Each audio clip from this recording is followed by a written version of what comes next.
Hello everybody, good evening. Welcome to the Scottish Rugby Podcast brought to you by the Scottish Rugby Blog. I am Cammy Black. Joining me this evening, we've got Craig Manson. Good evening, Craig. Good evening, how are we doing? And we thought we were only going to have Craig. Craig was excited earlier because it looked like Craig, which meant that we just spend all night talking about Edinburgh, Craig. But I could have put my message out there. All your followers coming. Well, the listener figures would be through the roof. Absolutely. Literally, they would have been coming in through the roof with pitchforks. However, we were also joined this evening, but to balance things out, we're joined by Johnny McGinty. Good evening, how are we doing? Not bad, Johnny, not bad. You might notice I'm wearing my Doddy Gump South snood. It's rather nice. It arrived today. Look, I live in England, by the way, so this is now regulation. This is now law. I have to do this when I'm in a crowded space. But we're gonna do Doddy Gump this year. We haven't done it in years gone by. So for those that don't know, you can sign up for £20.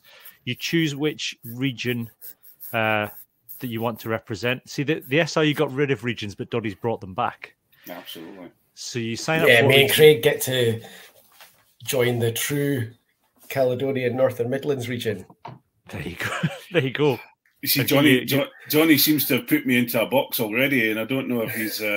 He might be more surprised than he thinks. Your followers won't like that, Craig. Oh well, you know. He'll be usurped. So yeah, you go to Doddy Aid and have a look. If you search for Doddy Gump on your apps, you can sign up for the app. £20, you get your snood. And then it's a competition between the regions to see the districts rather, I should say, to see who can walk the most or cover the most distance during January. It's a bit of a competition. I've set up a league as well. So if any listeners want to join that league, I'll share details at the start of January. I'm only intending on doing this on the walk to and from school, so I'm not intending on doing very well. But if our listeners want to have a go and compete against each other, we'll set that up. Andrew Lone, long-time listener to the podcast, says he received his Doddy snood. He's Doddy Glasgow, so he's team the Glasgow in the West District. So that's that. In terms of where you can listen to this podcast, you can listen to us on Apple Podcasts, Acast, Spotify, Google Podcasts, and any other podcast apps. We're live at the minute on YouTube, Facebook, Twitter, and Twitch. You can also watch us live if you're a Patreon. If you've got patreon.com/Scottish Rugby Podcast, you can sign up for £3 a month. You get the main podcast advert free, and then you also get the bonus weekly podcast that we do as well. Once the main one's over, where we do Hands in the Ruck there now. News then. There's been a couple of bits of news. I wanted to start with Jordan Venter news. I'll start with you on this, Craig, because Jordan Venter seemed. I think the worry was that this was going to be the kind of the start of Scotland, particularly signing young players. Because he was signed at 16. He might have even been 15, I think, when he was signed. Signing players, like kids, effectively, and scouting kids and bringing them in, getting the residency, and with a view to kind of grooming them for international rugby. Now he's played some Super Six. Obviously he's been signed to the Edinburgh squad. He's now signed for Bath, which God help him down in Bath at the minute. But he seems to have gone with Edinburgh's blessing. I suppose one way of looking at it is he's had his chance. It's a crowded field in the Edinburgh midfield at the minute. So fair play to him going to look for more places. The other flip side of the argument, I suppose, is its resource gone into a South African 15-year-old, where those resources could have gone into a Scottish 15-year-old prospect. Yeah, that was the howls of disagreement that we heard when we signed him. He was quite obviously a Scotland stroke cockerel pick, and he was a big lad who was going to come in and throw some crash balls through the middle of all asunder and play probably to Cockerell's Hulk smash tune. It's a difficult one because I think obviously we have Scotland as such are absolutely blooming with their centres. He obviously hasn't been able to go through the sort of the academy processes, as in the Scotland academy processes, because he's not Scottish and he's not a residential Scot yet. So it's been difficult, I think, and it's quite obviously he's not fitting into Mike Blair's plans. So Mike Blair's said to him, crack on if you're going to get signed somewhere else. It must be really good, you know. It must have been a move that he was desperately wanting, because to go to Bath and think Bath's going to be a great move for him, I think it's obviously, and that's no disrespect to him. I don't mean that the wrong way, you know. Yeah, I think it takes a lot of guts for a young lad to come over at that age. Yeah, I mean, I think he is English, Johnny, but he's South African qualified. He's born in England, but South African qualified. So I guess he's got that going from kind of playing down in England. But it does kind of feel like it's maybe we didn't see anybody else arrive. I think there was another his mate was signed for Glasgow, who I've never heard of again, who maybe Scots qualified, but I don't know. We haven't had any other signings, so it seems like the kind of the end of the experiment for the SRU of signing babies effectively and trying to get the Scots qualified. Yeah, I think so, because Edinburgh signed that enormous Kenyan, Nigerian second rower, but nothing really seems to have come from him either. He went somewhere. I think he's played. Yeah, I think he went to the English Championship from memory. Because he was at school in Edinburgh, wasn't he, and then decided to come back.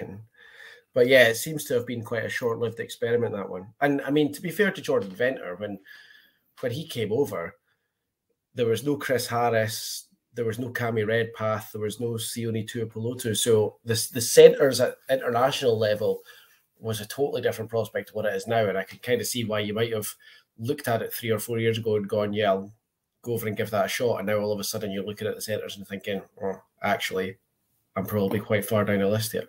Yeah. Other news then.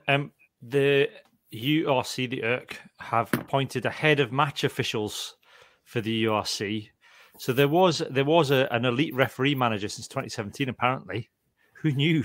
Who knew that they had that much coordination at the Pro 12-14? So it's a South African, though.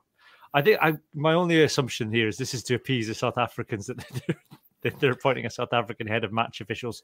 So I'm going to assume it's pronounced Tappe rather than Tape Henning, which is Tappae. Anyone? Do you want to have a go at that? So it sounds like a tappy, yeah. Tapai. There's no little dash on top of the E. Okay. Any South African listeners, let us know. I'm going to go with Tappe Henning. He's been appointed anyway. The problem is, though, still, and we talked about this previously on the podcast, he's the elite referee manager, but he's then effectively managing the referee managers within each union, who then manage their referees. It's still not a centralized pool with him at the head, Johnny. Yeah, and I think until we get that, you can appoint all the elite managers you want. I think we're going to end up having the same problems, and it's a difficult one because we don't want the referee managers in the countries to be shuffled sideways or overlooked or anything, but you do have to have consistency.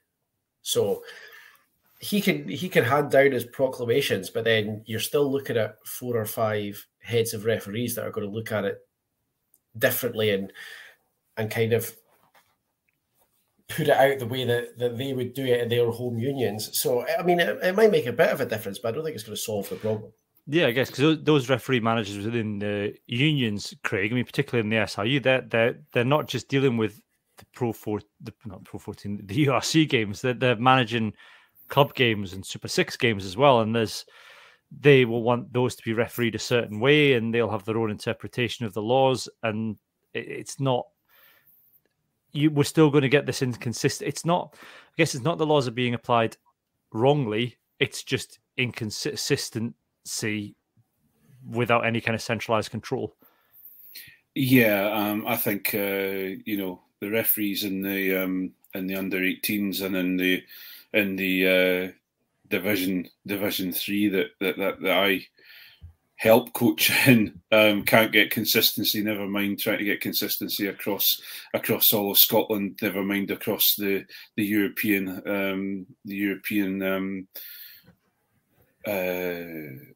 continent, and then obviously the rest of the world. I think it's going to be it would be quite nice to get some consistency. I think, especially in the professional game, and if this is going to help in any way, then that'd be great. But I don't know if, mind you, I said that the World Rugby didn't have any teeth, and they did something about Razzie. So I suppose I have to eat my words there. Yeah, I suppose we're not looking for it's. You're never going to get 100% consistency, and we've said before that's what makes rugby the game that we enjoy. That you play the referee, but I suppose the difference is, Johnny, that you want to turn up every week and have a rough idea of what how the referee's going to interpret the laws that week and adjust accordingly, rather than a complete guess week to week who's going to turn up and how they're going to referee the breakdown, for example. Yeah, it's definitely the only sport, certainly that I can think of, where you probably pay almost as much attention to who the officiating team is as who's on the team sheets for your team and the opposing team. But it's also the only sport I can think of where you're asking the players to adapt to the referee's interpretation mid-game. It would be nice if you could go into the game knowing what you've got to do and how they're going to do it, because how often have we talked about Scotland games where you say, oh, the other team adapted to the interpretation of the breakdown better than Scotland did. And it's like, at the very top elite level, you probably shouldn't be doing that mid-game. You should know what you're expecting going into it. Yeah. So that's interesting. We'll see how that goes. We'll keep an eye on it. It's a Danish name, by the way. I just Googled it. So I think it might be Toppy. How's your Danish? My guess would be it's probably Toppy. But I tell you what, we've got, Johnny, we've got a friend who lives in Denmark. So I might text her and ask her, how do you pronounce Tappy? We're very popular in the Nordic states as well. So we do well. We were number one in Denmark at one point. But I suspect that's because I know 4 people in Denmark, and they all have friends, and I think they all listen to the podcast. So the rugby nation of Denmark. Yeah. Hey, there's some good rugby players. There's some good rugby clubs in Denmark. Don't knock it. Oh no! Listen, I want to go and find out what their alcohol tastes like. No problem whatsoever. It's expensive, Craig. That's what it tastes like. Is that a hint? Is that a hint, Mr. Manson? Oh, me? I'll get started on that, will I? Nice job. I don't think there's much other news. We'll touch maybe upon the Bill Matter injury when we talk about Edinburgh, Craig. Should we do that? Should we talk about Edinburgh now? Well, just the last bit of news, I think, is just saying the loss of Morgan Pollock for Carter Queen's Park. Yeah. Again, another player taken too soon, and my thoughts go out to her family, and obviously all of our teammates. Yeah. I think she's really heavily involved in the club as well. Yeah, very much so. Yeah. Edinburgh then. Should we talk about Edinburgh now, Craig? Well, yeah, I'm always happy to talk about Edinburgh, you know that. Yeah. I mean, it was a good performance by Edinburgh against Benetton. And look, and John's not here. It was Benetton, and we know what Benetton can do because we saw it last week against Glasgow. Yes. Benetton are a good team in the United Rugby Championship now. I agree with that. They did exactly the same to Glasgow as they did to us when we played them at home. So I honestly can't sit here on a high horse, you know. Yeah, and I think watching that, you could say that wasn't there wasn't much about that. Particularly when you look at the stats, that you would look and go Benetton lost that game. It was a comprehensive victory for Edinburgh because Edinburgh played the better rugby. Very much so. You know, they looked dangerous, and I'm going to say something rather.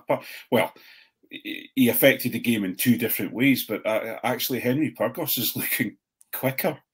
I was quite taken aback. Even his wee break that he made that got us up the pitch and led to I think it was the 3rd try.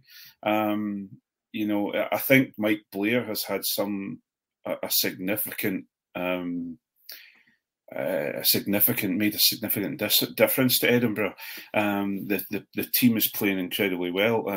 Unfortunately, they said how Henry Burgos's loose foot then took Blair, the king of Blair, out of the game and knocked him down and knocked him out. And he fell like a majestic tree that had been felled in the forests of Denmark, of all things. If Blair Kinghorn falls over in the wood and there's no one there to hear it, does it really happen? If Blair Kinghorn has a really good game at 10 against Leinster in a wood and no one's there to see it, does it really happen? You'll hear the Edinburgh fans shout the name, that's for sure. No, he played well on Friday. Hang on, can you repeat that for me, please, Johnny? No. Just repeat that. We sat here last week and said we want to see him perform against a good team, and Benetton are probably the best team he's played so far, and I thought he played pretty well.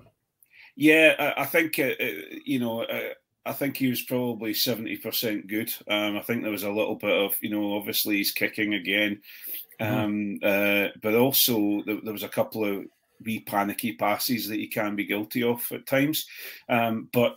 He's again this strike runner 10 that we seem to have in him is very interesting. Do you know? I was going to say the one thing for me, and this is where Craig's going to be complaining of how nitpicky I am, but because he's not used to 10, I think he gets involved in a lot of stuff that you don't necessarily want your 10 to do. And the strike running is one thing, but I've noticed he gets into a lot of breakdowns. And that's like, if you're a winger or a fullback, then that's absolutely fine. But you want your 10 to not be in every attacking ruck so that he's there to run the next phase. And I did spot a couple of times. I was like, he maybe shouldn't have bothered with that. That's fixable, right? That's not the thing. Technical skills are harder to fix. Telling someone where to stand is fixable. Yeah. So and he's still learning. Yeah, and I think the one thing for me was I thought. It was great, really good awareness to get that try, but still, a little bit kind of flappy in the execution and the fact they had to, it wasn't a clean touchdown. And I know it's hard with a bobbling ball, but it really could have made a better job of that so that it wasn't in question at all. And it's still moments like that, I guess, but they're rough edges that can be smoothed off. It's all. I think the more I see him at 10, the more I get it, and the more I think he's fully capable of being not just a very good club 10, but an excellent 10, and really useful at a higher level as well. Yeah, well, it's I think you'll probably see a bit of a change over the next couple of games because from what I can hear, we're going to see Jaco back. He's back training with the squad, so and also with Damien Hoyland's looking like he's going to be out for some time. We are going to need wingers, etc. So you might see him slip back into a familiar position with Jaco starting at 10 at some point, especially against, for example, it depends if he'll come out against Saracens, but against maybe the more demanding of teams, if you know what I mean. Yeah, but I mean that would be a good test for where he is. I'd love to see him. Yeah, I absolutely would love to see him do that, so that I can at least turn around to John and say he has been tested. But no, I think he's. It'll be interesting. He looked good. He does look good when he plays for Edinburgh. Anyway, we're happy with what he's doing, and at 10, I think he's a rough diamond, and I think Mike Blair will hone him down quite significantly. You mentioned wingers there. I mean, it's hard not to just be absolutely besotted with Darcy Graham and absolutely everything that he does. I mean, that was just some of the stuff that he was doing. I mean, that bit where he somehow ended up in a mall and then appeared from the mall, still holding the ball, despite having loads of Benetton players around. I've watched that on replay so many times, and I've still no idea how he takes that into that bulk of players and still emerges with the ball. I think we're seeing it a bit with Hoyland as well. the smaller gentleman, but with a huge, but with the strength that I'm amazed at the collision strength, the strength to get, to when they're going into contact, when they're going into rucks to clear people out. Both him, Hoyland, Velicott, if he ever gets into contact, are showing themselves quite adept at doing what they were doing. But Darcy, Darcy's one of those players. I think he's irreplaceable, and he's mercurial is the wrong word, but he is someone who the only maybe person you would probably kind of put him down towards is Keith Earls, I suppose. But Keith Earls isn't as willing to, or doesn't have the step that I think Darcy has. It's not just the strength; it's the power that Darcy Graham generates for someone his size. Is unbelievable. Yeah. And good to see Hamish Watson back as well, and he offloads now. Yeah. He still was doing Hamish Watson things, I must say. Oh yeah. But actually, I'm going to say something here, and I'm waiting on. I'll wait and see, because I'm sure the Lothian stand might not be happy, but I've got to say Jamie Ritchie is looking far more impressive this year. Jamie Ritchie, when he came on the pitch for Bill Matter, I don't know. Obviously, the international training and international games that he's played makes him look a far higher level player. But he's just like, for example, he took a high ball in the air that was kicked down towards him with ease, and took it, and then started running at pace. He's all over the park, and I'm incredibly impressed with Jamie Ritchie, and so he's starting to mature, and get to the same levels as Hamish, and I'm really impressed with him. But Hamish, it's great to see him back, and it's good. I'm sure a few more games and he'll be fully into his stride. You forget how tall Jamie Ritchie is sometimes.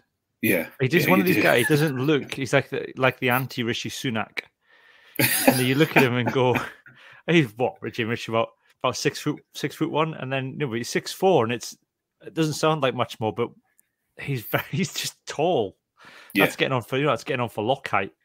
And I think, like you said, it sounds like there's a lot of skill work being done at Edinburgh. It certainly looks like that from the way that they're playing. I mean, I'm not necessarily sure that taking a high ball is something that Jamie Ritchie was able to do in the past, Craig, but maybe he was able to do it, but he was never used in that way. So I don't know whether or not Mike Blair's just trying to diversify skills across the team. I think I always remember a coach that I knew decided that he wanted to coach the most skillful club in Scotland, and or create the most skillful club in Scotland. I always remember that comment, and actually, I think Mike Blair is on the same wavelength. I think he is this. He wants to up everybody's skills and empower. If you look across, when I was watching the game, you could see offloads from forwards, offloads from props. But for me, I think my more impressive. The most impressive thing for me was the fact that every time any player from Edinburgh was getting into contact, they put a movement in, they take a step, they try to, they were always looking to go through the gap, looking to go for the soft shoulder to make themselves more difficult to tackle, make themselves more difficult to get on the ground. And I think that's what he's bringing. I think he's, you can pass until your arms fall off, but to bring in that ability to make Grant Gilchrist believe that you can put a step in is a lot to coach, and I think that's really impressive. Yeah, Magnus Bradbury, Johnny, I want to talk about him quickly because we've said in the past that probably of his generation of players, his form has fluctuated the most wildly, from kind of being absolutely central to some of Scotland's biggest wins in the last 5-6 years to on the fringes of Edinburgh, not even guaranteed a bench spot under Richard Cockerell. But at the moment, he's looking like a really good ball carrying threat. And again, for an 80, good under the high ball from the restarts, it's encouraging stuff. Yeah, he's so frustrating, Magnus Bradbury, because when he plays well, he plays really, really well. But if you get him on a day where he's not playing well, he's had some real off days. He brings a lot of what we always sit and talk about. You want the Scottish loose forwards to have more grit, and he's really difficult to bring down if he gets going. So if he can keep this form up, he's a real weapon. And hopefully, and you mean weapon in the positive sense? Weapon in the positive rugby sense, rather than he's a bit of a weapon, which I'm sure he's not. But no, if we can keep getting that form out of him, he could be a difference maker. Like you say, he's played a really big part in some massive wins, but he's got to be able to keep that form up, because when his form goes down, it goes down spectacularly. Yeah. But I think also, Magnus suffers from not having an arm put round him. I think if you look at his time with Cockerell, he was named captain and then threw it all away, and that was him on a naughty step, and I don't think he ever got the chance to get off it again. And also when he came into the Scotland squad, it was in the Townsend era, where Townsend was banging heads with Finn. And all the turmoil that was going on with that. So I think, but actually, if you look at it, Mike Blair seems to be more of a, he knows the players. He knows he's happy to discuss things with them. He's happy to give them praise when they need the praise. And then if, the same thing with Tooney now. Tooney seems to have had his eyes opened a little bit, and he seems to be becoming a more rounded coach and a more praiseworthy coach, rather than constantly being a bit pissed off with everybody. So I think that's the thing with, and if you take that as mental fragility, then maybe he is. But I think I don't take it as mental fragility, because I think we've talked about the Richard Cockerell effect before, and I think that there was a need for that early doors. And we've said this. I mean, you compare it to some of the stuff we've talked about with, like, say, Mark Dodson's approach to running the SIU as well. It's very similar. Is there is a time and a place for a coach or a leader to come in and just lay down the law and smash heads together and get rid of the dead wood and set a really strong sense of culture. And undoubtedly Richard Cockerell did that, and everyone knew where they stood with him. Yeah. I think the problem is that at some point you have to evolve. You want your coach to evolve into something different. Once you set the standards, once you've knocked the heads together, there needs to be a transition to where you then transfer the responsibility for decisions from kind of the coach to the players. And that didn't happen under Richard Cockerell, because I'm not sure he's capable of it, and that's fine. That's just the kind of guy he is, or the kind of coach. He's not someone that can let go, who can pass on that control in the same way that I think like Gregor Townsend maybe can do. And maybe Gregor Townsend in the past, I think, has maybe realised that he has maybe been too much the other way. I think certainly after the World Cup, there was maybe a bit of a change where it's all, off you go, lads, I'm going to send you on the pitch and here's a rough game plan and you work it out, and we'll work it out ourselves during half time to a bit more, no, this is how I want you to play, and a bit more directed. And maybe you're right, maybe that wasn't what Magnus Bradbury needed, that kind of coaching, maybe a bit more of an arm around the shoulder and support. Everyone responds differently to different styles of management, not always positively. Yeah. I don't think anyone would describe John Barclay as mentally fragile, and he's been quite frank about the fact that with Richard Cockerell, it wasn't a great atmosphere. Yeah, so I think you do kind of have to take that into account. Yeah.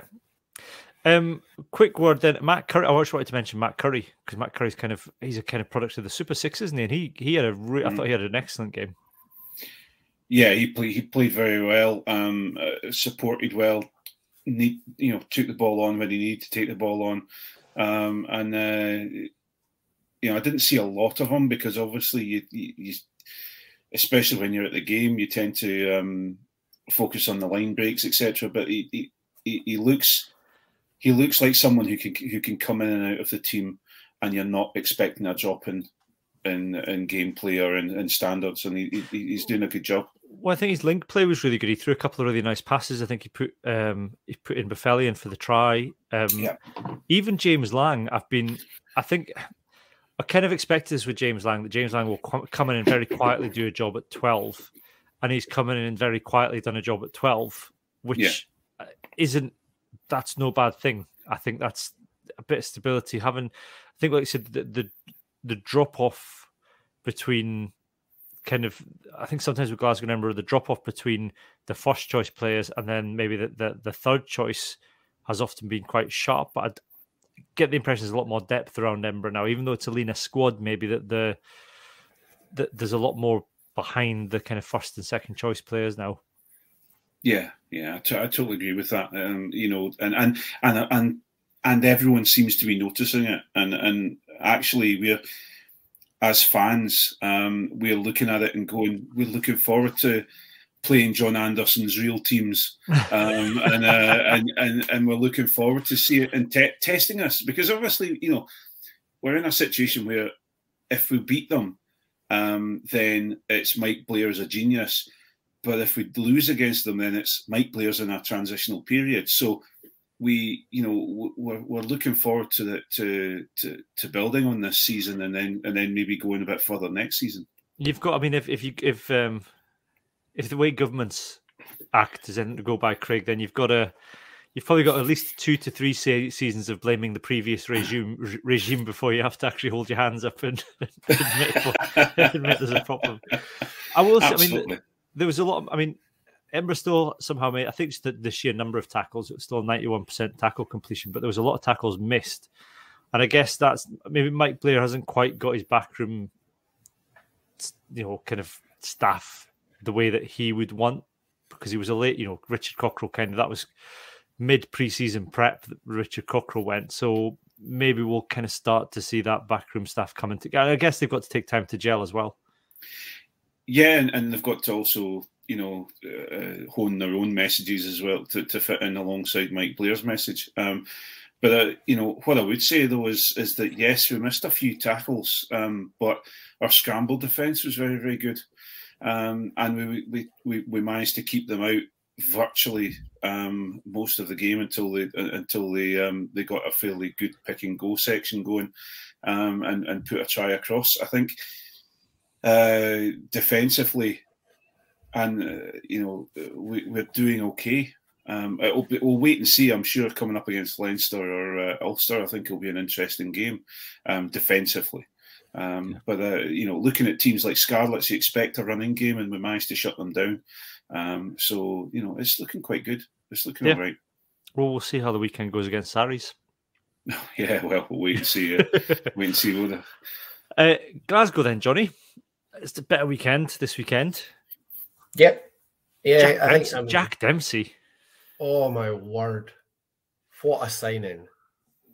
He's incredible. I just love watching him. I loved his post-match interview.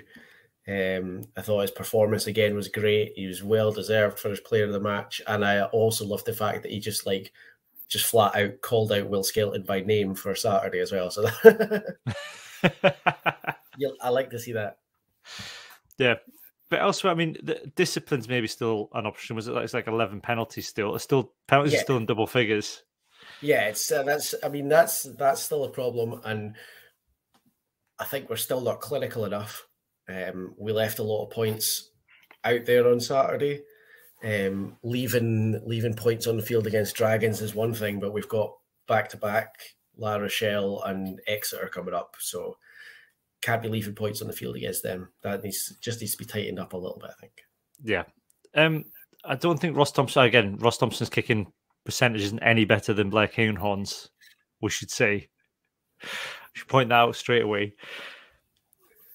Yeah, but I'm still not going to say he's got fingers like cows. I don't I thought he had another good game actually on Saturday. I thought, and his kicking out of hand's incredible.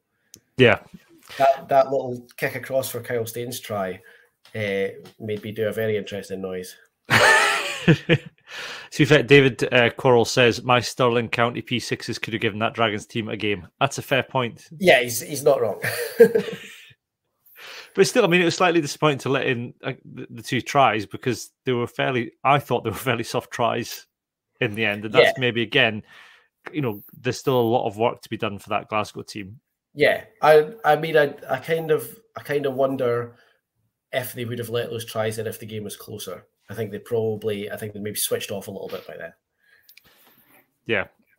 Craig, for you, what's your kind of view on the current Glasgow? I'm going to give you your chance now because John's. I know, I was nice about Edinburgh, and he's about to slate us. I can tell. I wouldn't dare. No, I think that yes, you can all hail Dempsey. He's a fantastic go forward number 8. The problem I have is just discipline. I think Glasgow have been and are still showing themselves as pretty ill disciplined, and Dempsey is on that edge. Of he may be a phenomenal player, and you might be at the stage where when he eventually leaves, he may be held up as a centurion for the club and a phenomenal servant for the club. I don't have a problem with that. I think the problem we have is, again, when you're led by Ryan Wilson, you tend to let the BS get in the way at times.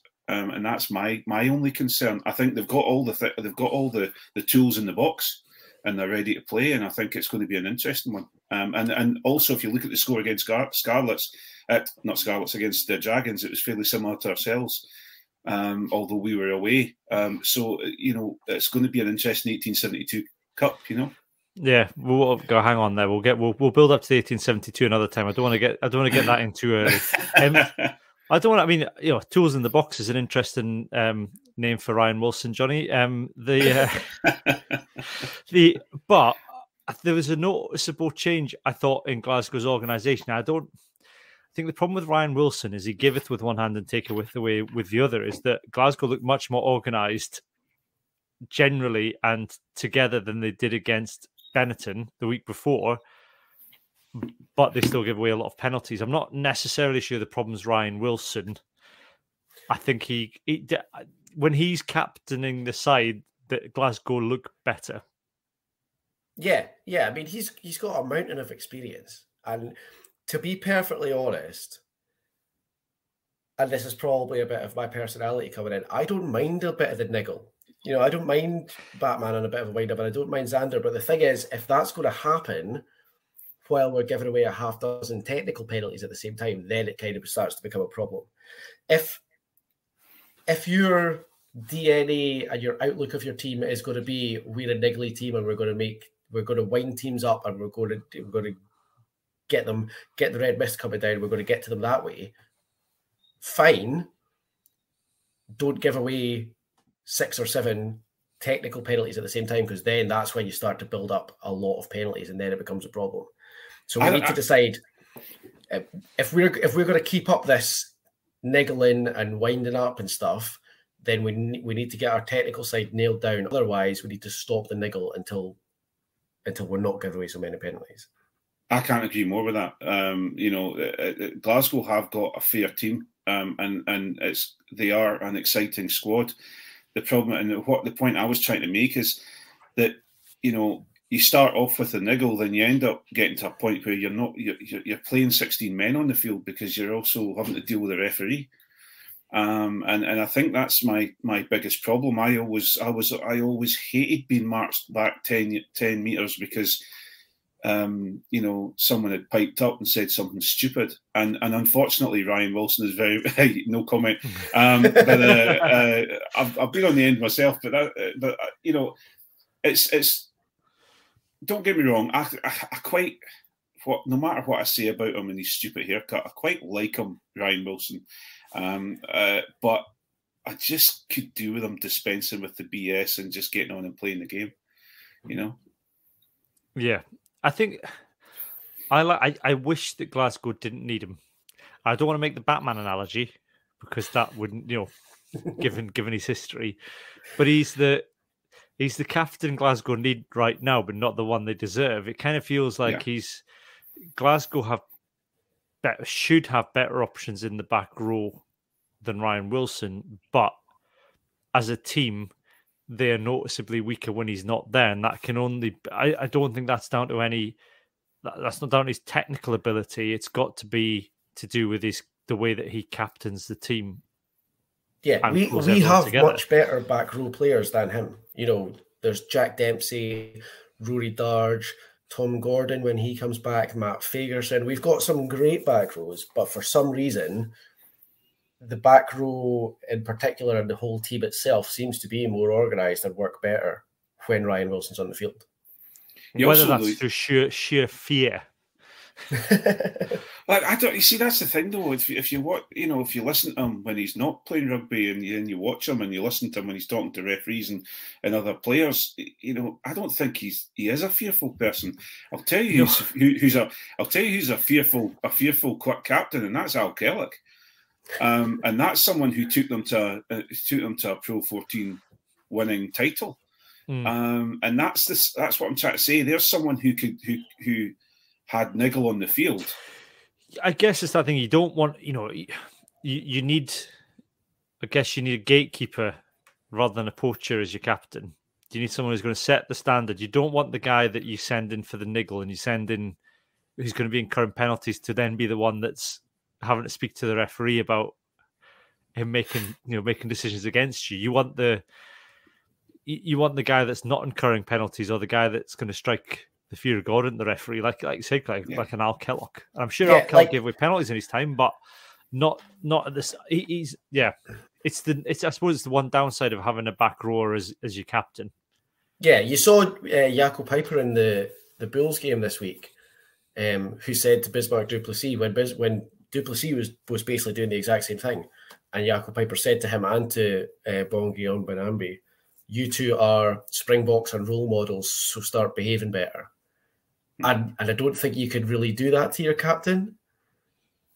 Like, you can't say you're the captain, you need to get your team to behave when the person who's not behaving is the captain. Doesn't really work. Yeah.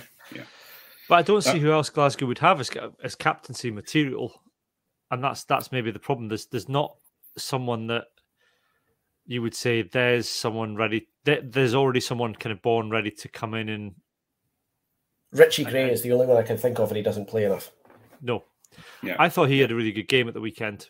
Yeah, I really liked seeing Ritchie Gray. Ritchie Gray's. It's interesting. He's made some comments about he's not given up on his international career yet, and I still think there's maybe a place for a Ritchie Gray in some circumstances because he does make sensible decisions. But like you say, Johnny, he's not playing enough to be in that position for Glasgow.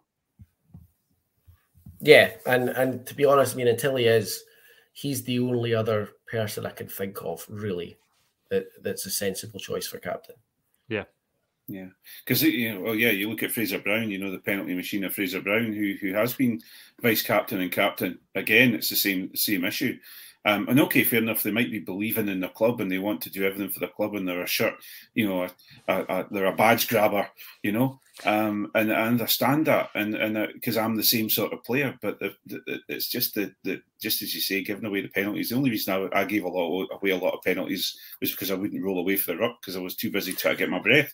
But it's funny. It's funny. I was asked a question and it was. Who would, if we had the choice, who would we take from Glasgow to be an Edinburgh player? And the choice was a lot smaller than now than it probably maybe if you asked me 2 years ago. But is that just, I think that goes the same way as well. Yeah. I was going to say, I don't know who I would take from Edinburgh, isn't it? Yeah, that's start the quality of the squads rather than That's kind of what. That's kind of what I was saying. It wasn't meant to be derogatory towards Glasgow. It was more the fact, it's more the fact of the squads now seem to be balanced and they have an identity. That's it. It's good squads. It's two good squads, and I think they both play their own way. And the players that we've each got fit that. Yeah. So Who I would think you have, Craig, though? For me, I probably would. I'd quite like to see Zander, and I think probably Johnny would probably say Pierre Schumann. So you'd probably like to see Pierre Schumann. You'd probably like to see that forward pack. That front row would be pretty good. But also, again, I've always been a big Ritchie Gray fan, and we're particularly lost in the second row, or we have gone through a patch because Ben Toulis has been out with so many injuries, niggly injuries that have caused him to be out for so long. So, and no matter what anybody says about Ben Toulis, he's a great line-out operator, and he was very, very good for Edinburgh. Having said that, Jamie Hodgson has really impressed me for Edinburgh. He's been great. Yeah. Are you happy enough with Velicott that you wouldn't take a scrum half anymore? I am happy with Velicott. I would like a second scrum half. With Charlie Shield, I'd like to see more of Charlie Shield. I think this is going to sound terrible, and he's a professional player, and he's been a fantastic player. But I'd like to see more of Charlie Shield than I do of Henry Purgos, to be perfectly honest. I think that's because you know what you're getting with Henry Purgos, and I think you could see under Cockerell how frustrated Charlie Shield was, and he would show flashes of what he could do, but I don't think it was what he was being asked to do late in games. Yeah, and it was kind of working. Yeah. Some of it was kind of working. He'd kind of like snipe a little bit, and I don't think he was being asked to snipe, but he'd have a crack. And some of it would come off, and when it didn't come off, or there wasn't any support there, you could see he was clearly frustrated. So I think Mike Blair's way of playing, I think, will suit Charlie Shield.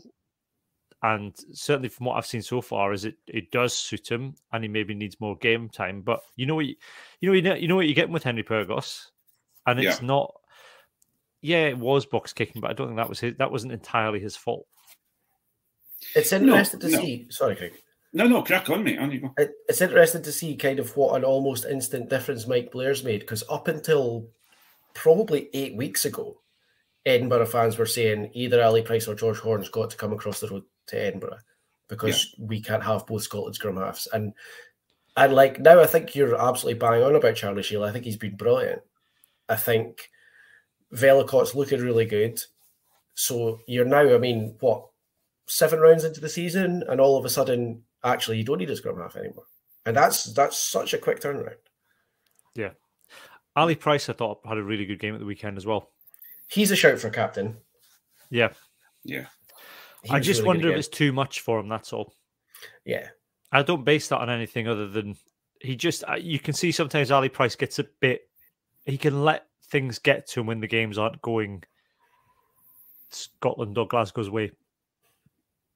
I've got to say something very, again, I'm going to say something that my Edinburgh friends might not like, but I actually think if you look at Zander, you look at Ali Price, who have come back from the Lions tour as different players that are absolutely, when you look at them, they're class. They've gone from a point where I said, and I'll put my hands up, Ali Price is not going on a Lions tour. And he went and he fought for his place and he got his place. Whereas if you look at Mish was up there at such a high level that he's come back from the Lions tour and he's been either so tired or he's just been off the boil since he came back, and it's been quite a shift. And it's I'm sure Mish will come back. But I'm blaming his haircut at the moment. They've cut his hair, so he's gone off the boil a little bit. But that's just going on the Ali Price thing. Ali Price has come back as a swagger's the wrong word, but he looks a properly top 10 scrum half within the world now, where I would never have put him there before. Yeah. We might talk in Hands in the Ruck, we might talk about World Rugby's top 100 players. Yes. Rugby World Magazine's top 100 players. We might talk about that in Hands in the Ruck. Ali Price was in the top 20. Well, all I'll say is they spelled Greg Laidlaw wrong as number one. And they used the wrong photograph as well. Any more off for Glasgow for you, Johnny, before we move on? No, I think we've pretty much covered it all. I will say the back line, as it is starting to take shape now, is looking very exciting. Yep. It was nice to see Josh Mackay finally get a run out. Seb Cancellieri's looking exciting. Cole Forbes was good again. I think once it starts to gel a bit, that's going to be really good. And Sione Tuipulotu can play both 12 and 13. Mm-hmm. Which is exciting, which is good to have that diversity as well. Yeah. Good stuff. It's been very good in the backs. So hopefully it gels a bit more and gets even more exciting. Well, we'll see what happens. Speaking of Glasgow, just before we go, very quickly want to follow up the open letter we did to Glasgow, which we did get a response from about Exeter Chiefs. We will be looking at some stuff that we might do in the run-up to the Exeter Chiefs game, because I don't think there hasn't been anything further from Glasgow, so we might reach out to them and see if there's any, if they have any plans similar to Bath.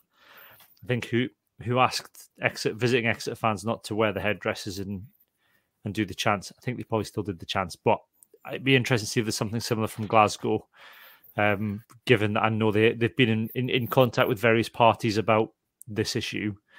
But there's only a couple of weeks to go now, so it'll be interesting to see what happens there. So although Bath, to be fair, did it on the day of the game, so they did, yes, and Glasgow may do something similar, but it'd be nice to know that they are going to do something. So we'll see what we can find out anyway. We're going to finish that there this week. We're reaching the hour mark. As I say, Patreons, you get your bonus episode where we've got a few things to talk about this week. Kind of slightly Scottish Rugby related and not so Scottish Rugby related for our Hands in the Ruck for the bonus podcast. For everybody else, though, and for the moment, we'll be back next week. Oh, we've got a Christmas. We're doing our Christmas party next week. Socially distanced, I have to say. Awesome. We've got hopefully having a special guest lined up for that as well. I don't know what format it's going to take. I might just write down some random questions on the day. Who knows? It'll be fun and chaotic. There's going to be no laughing about this Christmas party, that's for sure. Absolutely no. Cheese and wine. It's just cheese and wine. And a business meeting. It's not even a Christmas party. It's a business meeting with cheese and wine, socially distanced. Absolutely. So yeah, we'll be doing that next week as a kind of a bonus. And then what we'll do is we'll then after we've had our party, for patrons, we'll then drunkenly talk about the European Cup. We'll do a reverse podcast. So the nonsense will be in the main podcast, and the rugby talk. We'll talk about that while we're drunk in the follow-up podcast afterwards. So that's the way around we'll do that. However, for the moment, though, it is goodbye from me and goodbye from Johnny and Craig. Bye. Bye-bye.